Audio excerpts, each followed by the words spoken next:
राज्यात संक्रांतीनंतर थंडीचा कडाका वाढल्याचं पाहायला मिळते। राज्यातील काही प्रमुख शहरांचं तापमान सुद्धा खाली आल्याचं पाहायला मिळते, ज्यामध्ये पुणे, छत्रपती संभाजीनगर, नागपूर या शहरांमधलं जे तापमान आहे ते खाली आलेलं आहे। कालचं जर तापमान बघितलं तर जळगाव शहरातील जे तापमान आहे ते सर्वात कमी अर्थात 9 अंश सेल्सिअस पर्यंत आल्याचं पाहायला मिळालं।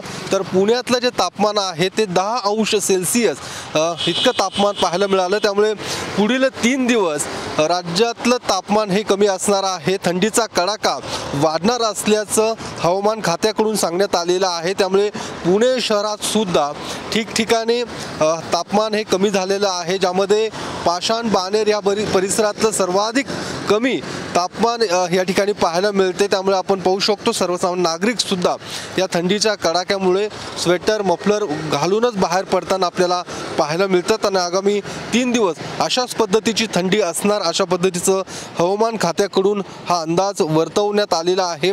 संक्रांतीपासून खरं तर तापमानात वाढ होण्याऐवजी काल संध्याकाळपासूनच तापमानामध्ये कमी किंवा तापमान हे खाली आल्याचं पाहायला मिळते।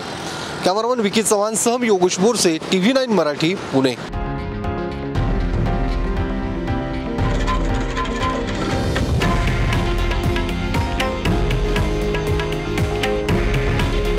हे आहे देशातील नंबर 1 न्यूज नेटवर्क आणि आपण पाहत आहात TV9 मराठी।